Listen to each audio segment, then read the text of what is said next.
Big ബോസിലേക്ക് selection കിട്ടാൻ ഒരു video അയച്ചു കൊടുത്താൽ മതി എന്നുള്ളൊരു മിത്ത് മാത്രമാണ്. കാരണം അങ്ങനെയല്ല ബിഗ് ബോസ് സീസണുകളുടെ ഓഡീഷൻ നടക്കുന്നത്. വളരെ കഠിനമാണ് ഒരു ചാൻസ് കിട്ടുക എന്നുള്ളത്. സെലിബ്രിറ്റീസ് കോമണേഴ്സ് എന്നുള്ള രീതിയിലാണ് മലയാളം ബിഗ് ബോസ് പല സീസണുകളിലായിട്ട് പാർട്ടിസിപ്പൻസിനെ സെലക്ട് ചെയ്യുന്നത്. കോമണേഴ്സിന്റെ കേസ് കുറച്ചും കൂടി ഡിഫറെൻ്റ് ആണ്. ഈ കോമണേഴ്സിനെ പോലെ തന്നെ കടന്നു പോകുന്ന ആൾക്കാരാണ് സെലിബ്രിറ്റീസും.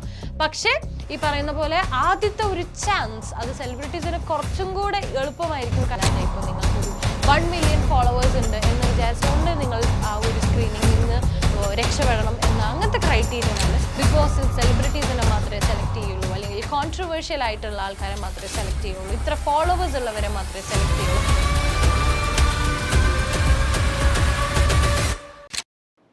ബിഗ് ബോസിലേക്ക് സെലക്ഷൻ കിട്ടാൻ ഒരു വീഡിയോ അയച്ചു കൊടുത്താൽ മതി എന്നുള്ളൊരു മിത്ത് എല്ലാവരുടെ ഉള്ളിലും ഉണ്ട്. എനിക്ക് തോന്നുന്നു ഇപ്രാവശ്യത്തെ സീസണ് പോലും പാർട്ടിസിപ്പേറ്റ് ചെയ്യുന്നതിന് മുന്നേ നിങ്ങളൊക്കെ ഇൻസ്റ്റഗ്രാമിലും പല സോഷ്യൽ മീഡിയ ഹാൻഡിൽസിലും ഇൻട്രൊഡക്ഷൻ വീഡിയോ പലവരും അയച്ചു കൊടുത്തതായിട്ട് നമ്മൾ അല്ലെങ്കിൽ സോഷ്യൽ മീഡിയയിൽ പോസ്റ്റ് ചെയ്തതായിട്ട് നിങ്ങൾ കണ്ടിട്ടുണ്ടാവും. പക്ഷെ അതൊരു മിത്ത് മാത്രമാണ്. ഒരു വീഡിയോ അയച്ചു കൊടുത്തത് കൊണ്ട് മാത്രം ബിഗ് ബോസ് മലയാളം പല സീസണുകളിലേക്ക് നിങ്ങൾക്ക് ഒരു ചാൻസ് കിട്ടും എന്നുള്ളത് ഒരു മിത്ത് മാത്രമാണ്. കാരണം അങ്ങനെയല്ല ബിഗ് ബോസ് സീസണുകളുടെ ഓഡീഷൻ നടക്കുന്നത്, അല്ലെങ്കിൽ ആ ഒരു എൻട്രി പ്രോസസ്സ് നടക്കുന്നത്. അത് പല ആൾക്കാരും പറഞ്ഞ് നിങ്ങൾ കേട്ടിട്ടുണ്ടാവും, വളരെ കഠിനമാണ് ഒരു ചാൻസ് കിട്ടുക എന്നുള്ളത്. യെസ്, ഓഫ് കോഴ്സ് അതുപോലെ തന്നെ പല പ്രൊസീജിയേഴ്സിൽ കൂടെ പോയിട്ടാണ് ഒരാൾക്ക് മലയാളം ബിഗ് ബോസ് സീസണിലേക്ക് ഒരു പ്രവേശനം കിട്ടുന്നത് എന്നുള്ളതാണ്. അപ്പോൾ ആദ്യം തന്നെ നമുക്ക് രണ്ടായി തിരിക്കാം. സെലിബ്രിറ്റീസ് കോമണേഴ്സ് എന്നുള്ള രീതിയിലാണ് മലയാളം ബിഗ് ബോസ് പല സീസണുകളിലായിട്ട് പാർട്ടിസിപ്പൻസിനെ സെലക്ട് ചെയ്യുന്നത്. ഇപ്പോൾ സെലിബ്രിറ്റീസ് ആകുക എന്നുള്ളത് ഒരു ഇന്ന ക്രൈറ്റീരിയയിൽ എന്നുള്ളതല്ല. ചില സെലിബ്രിറ്റീസിനെ ബിഗ് ബോസിന്റെ ടീം തന്നെ അങ്ങോട്ട് കണക്ട് ചെയ്യുകയായിരിക്കാം. നിങ്ങൾക്ക് പാർട്ടിസിപ്പേറ്റ് ചെയ്യാൻ താല്പര്യമുണ്ടോ എന്നുള്ള ഒരു കോൾ നമ്മൾ കേട്ടിട്ടുണ്ട്. പലവരെയും ബിഗ് ബോസിൽ നിന്ന് വിളിച്ചിട്ടുണ്ടോ എന്ന് ചോദിച്ചിട്ട്. അപ്പോൾ നമ്മൾ അങ്ങനെ കേൾക്കുന്നത് കൊണ്ട് തന്നെ ചിലപ്പോൾ ഈ സെലിബ്രിറ്റീസിനൊക്കെ നമ്മൾ നേരത്തെ പറഞ്ഞ പ്രൊഡക്ഷൻ ലിസ്റ്റിൽ പെട്ട പലവരെയും ചിലപ്പോൾ ഈ പറഞ്ഞ ബിഗ് ബോസിൽ നിന്നൊരു കോളൊക്കെ ചിലപ്പോൾ അവർക്ക് വന്നിട്ടുണ്ടാകും എന്നുള്ളതാണ്. അപ്പോൾ ഒരു കോളിലൂടെയാണ് ബിഗ് ബോസ് മലയാളം സീസൺ 8 സെലിബ്രിറ്റീസിന് പ്രവേശനം വരാം. ഇനി ആഗ്രഹമുള്ള സെലിബ്രിറ്റീസ് ഉണ്ടെങ്കിൽ ബിഗ് ബോസിലേക്ക് അവർക്ക് അപേക്ഷ നൽകാവുന്നതുമാണ്. സെലിബ്രിറ്റീസിന് ഒരു ചാൻസ് എന്നുള്ള രീതിയിൽ അവർക്കും ചോദിക്കാവുന്നതാണ്. കോമണേഴ്സിന്റെ കേസ് കുറച്ചും കൂടി ഡിഫറെൻ്റ് ആണ്. കോമണേഴ്സ് എന്ന് പറയുമ്പോൾ അവർക്ക് രജിസ്ട്രേഷൻ പ്രോസസ്സ് ഉണ്ടാവും. പല പ്രോസസ്സിലൂടെയാണ് അവരും ഈ പറയുന്ന എൻട്രി എന്ന് പറയുന്ന ഒരു കാര്യം. അവിടെയാണ് ഈ വീഡിയോയുടെ റെലവൻസ് വരുന്നത്.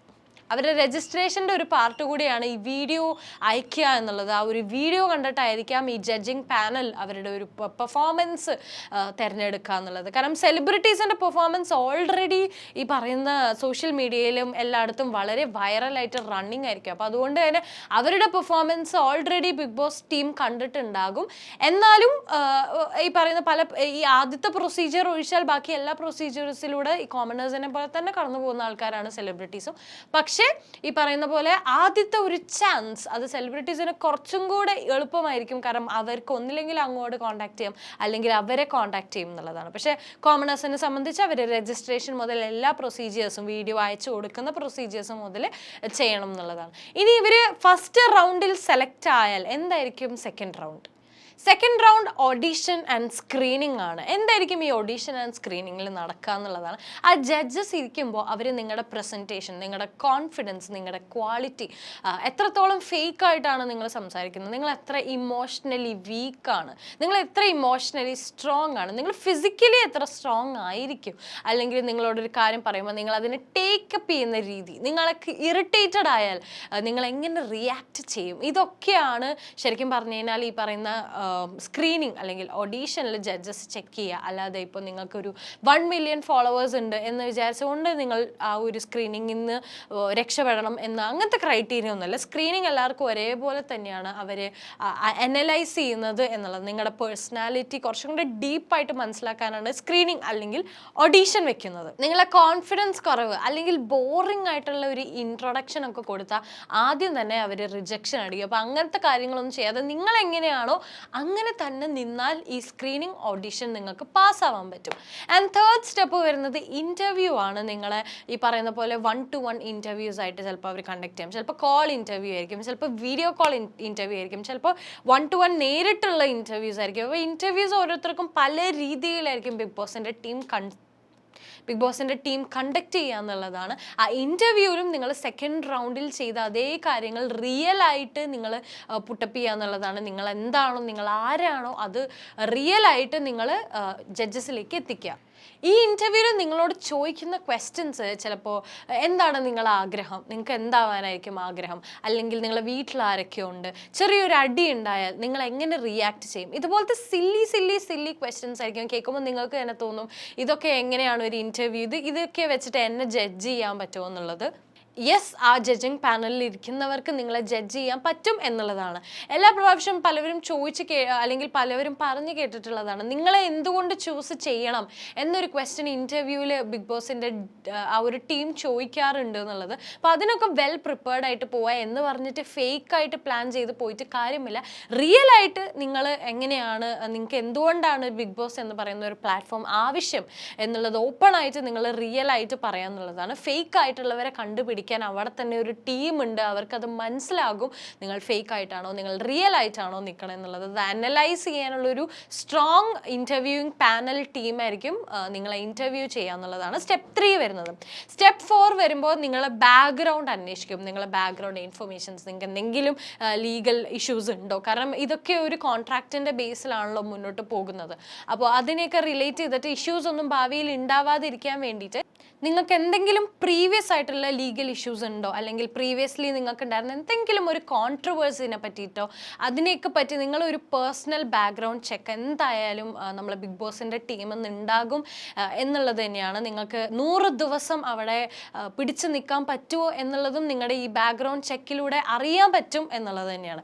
അതുപോലെ ഈ ബാക്ക്ഗ്രൗണ്ട് വെരിഫിക്കേഷൻ കഴിഞ്ഞാൽ ഒരു മെഡിക്കൽ ടെസ്റ്റ് കൂടെ അവരുടെ പ്രോസസ്സിൽ ഇൻക്ലൂഡഡ് ആണ്, അല്ലെങ്കിൽ അവരുടെ ഒരു ഇമ്പോർട്ടൻറ്റ് പ്രൊസീജിയർ തന്നെയാണ് ഈ മെഡിക്കൽ ടെസ്റ്റ് എന്ന് പറയുന്നത്. കാരണം മെഡിക്കലി നിങ്ങൾ എത്രത്തോളം ഫിറ്റ് ആണെന്നുള്ളത് അവർക്ക് അറിയണം. കുറേ ഫിസിക്കലായിട്ടുള്ള ടാസ്കുകളൊക്കെ നിങ്ങൾക്ക് അവിടെ ചെയ്യേണ്ടതാണല്ലോ. നമ്മുടെ എന്നോ സെലിബ്രിറ്റി എന്നോ ഒട്ടും ഡിഫറൻസ് ഇല്ലാതെയാണ് ഈ പറയുന്ന മെഡിക്കൽ ടെസ്റ്റ് അവർ കണ്ടക്ട് ചെയ്യുന്നത്. അപ്പോൾ ആ മെഡിക്കൽ ടെസ്റ്റിൽ നിങ്ങൾ ഫിറ്റ് ആണെങ്കിൽ മാത്രമേ നിങ്ങൾക്ക് 100 ദിവസം അവിടെ നിൽക്കാൻ പറ്റുള്ളൂ എന്നുള്ള ഒരു കാര്യം കൂടെ നിങ്ങൾ മനസ്സിലാക്കണം. അപ്പോൾ മെഡിക്കലി നിങ്ങൾ ആ ഒരു ടെസ്റ്റിൽ നിങ്ങൾ അത്ര ഫിറ്റ് അല്ല എന്നുണ്ടെങ്കിൽ ബിഗ് ബോസിൽ പാർട്ടിസിപ്പേറ്റ് ചെയ്യാനുള്ള ഒരു ചാൻസ് നിങ്ങൾക്ക് മിസ്സാകും എന്നുള്ളതാണ്. കാരണം നിങ്ങളുടെ ഹെൽത്തിനും ബിഗ് ബോസ് ടീം വലിയൊരു ഇമ്പോർട്ടൻസ് കൊടുക്കുന്നു. അതിൽ നിങ്ങളുടെ ഒരു കൺസെൻറ്റ് ഉണ്ട് എന്നുണ്ടെങ്കിൽ ഷുവർ ആയിട്ടും നിങ്ങൾക്ക് ബിഗ് ബോസിൽ പാർട്ടിസിപ്പേറ്റ് ചെയ്യാൻ പറ്റും. ഇല്ല എന്നുള്ളൊരു സാഹചര്യമാണ്, റിസ്ക് ആണ് എന്നുണ്ടെങ്കിൽ അതിനനുസരിച്ച് ബിഗ് ബോസ് ടീം നിങ്ങളെ ഹാൻഡിൽ ചെയ്യും എന്നുള്ളതാണ്. കാരണം നമുക്കറിയാം ബിഗ് ബോസ് ടീമിന് തന്നെ ഒരു മെഡിക്കൽ ഡിപ്പാർട്ട്മെൻറ്റ് ഒക്കെ ഉണ്ട്. അവർ അത്രയും സൂക്ഷ്മമായിട്ടാണ് അവിടെ വരുന്ന ഓരോ കണ്ടസ്റ്റൻസിനെയും കൈകാര്യം ചെയ്യുന്നത്. അപ്പോൾ ഇത്രയും പ്രൊസീജിയേഴ്സിലൂടെ കടന്നുപോയി അവസാനം ഒരു കോൺട്രാക്റ്റിലൂടെയാണ് ഇത് നിങ്ങൾ ഫൈനലായിട്ട് ബിഗ് ബോസ് എന്ന് പറയുന്ന ഒരു പ്ലാറ്റ്ഫോം അല്ലെങ്കിൽ ബിഗ് ബോസ് എന്ന് പറയുന്ന ഒരു ഷോയിലേക്ക് നിങ്ങൾ കയറുന്നത്. ഈ പറയുന്ന കോൺട്രാക്റ്റിൽ പല കോൺഫിഡൻഷ്യാലിറ്റി ടേംസ് ഉണ്ടാവും. നിങ്ങളെ എഗ്രിമെൻ്റ് ആയിരിക്കും എന്തൊക്കെ ഷോസ് പിന്നെ കമ്മിറ്റ് ചെയ്യാം എന്നുള്ള ഒരു കോൺഫിഡൻഷ്യാലിറ്റി ഉണ്ടാകും. അവിടെ പോയി പറയേണ്ട കാര്യങ്ങൾ, പറയാൻ പാടില്ലാത്ത കാര്യങ്ങൾ, ഇതൊക്കെ ആ കോൺഫിഡൻഷ്യാലിറ്റി എഗ്രിമെൻറ്റിൽ ഉൾപ്പെടും എന്നുള്ളതാണ്. പിന്നെ നിങ്ങളുടെ പേയ്മെൻറ്റ് എങ്ങനെയായിരിക്കും എന്നുള്ള ഒരു കാര്യം, ഇതെല്ലാം ലാസ്റ്റ് വരുന്ന ഒരു കോൺട്രാക്റ്റ് സൈൻ ചെയ്യുന്നതോടുകൂടി നിങ്ങൾ ബിഗ് ബോസ് സീസണിൻ്റെ ഒരു പാർട്ടായി മാറിക്കഴിഞ്ഞു എന്നുള്ളതാണ്. ഇനി ഇതിലൊരു കുറേ മിത്തുകൾ വരാറുള്ളത് എന്താണെന്ന് വെച്ചാൽ ബിഗ് ബോസിൽ സെലിബ്രിറ്റീസിനെ മാത്രമേ സെലക്ട് ചെയ്യുള്ളൂ, അല്ലെങ്കിൽ കോൺട്രവേഴ്ഷ്യൽ ആയിട്ടുള്ള ആൾക്കാരെ മാത്രമേ സെലക്ട് ചെയ്യുള്ളൂ, ഇത്ര ഫോളോവേഴ്സ് ഉള്ളവരെ മാത്രമേ സെലക്ട് ചെയ്യുള്ളൂ. ഇതൊക്കെ മിത്താണ്. നമ്മൾ കണ്ട് ഇതിന് മുന്നേ കുറേ ഈ സീസൺസിൽ നമ്മളെപ്പോലെയുള്ള സാധാരണക്കാരായ ആൾക്കാർ വരെ ബിഗ് ബോസിൽ പാർട്ടിസിപ്പേറ്റ് ചെയ്തതായിട്ട് നമ്മൾ കണ്ടിട്ടുണ്ട്. അപ്പോൾ അതുകൊണ്ട് അങ്ങനത്തെ കാര്യങ്ങളൊന്നുമില്ല. സെലിബ്രിറ്റീസ് ആയാലും കോമണേഴ്സ് ആയാലും ഈ പറയുന്ന ക്രൈറ്റീരിയാസിലൂടെ എല്ലാം കടന്നു പോവും. നിങ്ങൾക്ക് അതിനുള്ള എബിലിറ്റി ഉണ്ട്, ഫിസിക്കലി മെൻ്റലി ഒക്കെ ആ എബിലിറ്റി ഉണ്ട് എന്നുണ്ടെങ്കിൽ ഇതൊന്നും ഒരു ക്രൈറ്റീരിയ അല്ല. നിങ്ങൾക്ക് ബിഗ് ബോസിൻ്റെ വിന്നറായി തന്നെ തിരിച്ചു വരാം എന്നുള്ളതാണ് അതിൻ്റെ ഒരു കാര്യം. അപ്പോൾ ബിഗ് ബോസിലെ ടീമും അത്രയും എഫിഷ്യൻ്റ് ആണ്. ഇത്രയും പ്രൊസീജിയർ അല്ലാതെ നമ്മൾ കേൾക്കുന്ന പോലെ ഒരു വീഡിയോ അയച്ചു കൊടുത്തത് കൊണ്ട് മാത്രം ബിഗ് ബോസിൽ കയറാം അങ്ങനെയൊന്നുമില്ല. ബിഗ് ബോസിൻ്റെ ഇപ്രാവശ്യം നടക്കുന്ന അഗ്നിപരീക്ഷ എന്ന് പറയുന്ന ഒരു പ്രീ ഷോ പോലും വളരെയധികം ഈ പറയുന്ന കുറേ പ്രൊസീജിയേഴ്സിലൂടെ കടന്നു പോകുന്നുണ്ട്. പലതരം കാർഡ്സ് ഉണ്ട് നമുക്ക് നിങ്ങളെ സെലക്ട് ആവുന്നത്. ചിലപ്പോൾ യെല്ലോ കാർഡാണെങ്കിൽ നിങ്ങൾ ഹോൾഡിലായിരിക്കും. 3 ഗ്രീൻ കാർഡ് കിട്ടിയാലാണ് നിങ്ങൾക്ക് ഈ പറയുന്ന അഗ്നിപരീക്ഷ ആ ഒരു പരീക്ഷ തന്നെ പാസ്സായി ബിഗ് ബോസ് സീസണിലേക്ക് ഒരു എന്താ പറയുക ഒരു ചാൻസ് നിങ്ങൾക്ക് കിട്ടുള്ളൂ എന്നുള്ളതാണ്. 2 ഗ്രീൻ കാർഡാണെങ്കിൽ പോലും നിങ്ങൾക്ക് ചിലപ്പോൾ കിട്ടണം എന്നില്ല. അപ്പോൾ അങ്ങനെ കുറേ കാര്യങ്ങൾ അഗ്നിപരീക്ഷ എന്ന് പറയുന്ന ഒരു pre show Bigg Boss Malayalam season 8 മുന്നേ ഉള്ള പ്രീ ഷോയിൽ കൂടെ കണ്ടക്ട് ചെയ്യപ്പെടുന്നുണ്ട്. അപ്പം അതിലാണ് കോമണേഴ്സിൻ്റെ ഇപ്രാവശ്യത്തെ ഒരു ഫിസിക്കൽ മെൻ്റൽ എബിലിറ്റി ഒക്കെ ചെക്ക് ചെയ്തിട്ട് സീസണിലേക്ക് അവരെ കടത്തി വിടുന്നത്. അപ്പോൾ എന്തായാലും നിങ്ങളെപ്പോലെ തന്നെ ഞാനും എക്സൈറ്റഡ് ആണ്. എങ്ങനെയായിരിക്കും അഗ്നിപരീക്ഷയുടെ കാര്യങ്ങളിൽ എങ്ങനെയാണ് അഗ്നി പരീക്ഷയിലൂടെ കോമണേഴ്സ് സെലക്ട് ആയി ഈ പറയുന്ന Malayalam Bigg Boss season 8 select ആവുക എന്നുള്ളത്. അപ്പം യെസ്, എക്സൈറ്റഡ് ആയിട്ട് നമുക്ക് വെയിറ്റ് ചെയ്തിരിക്കാം.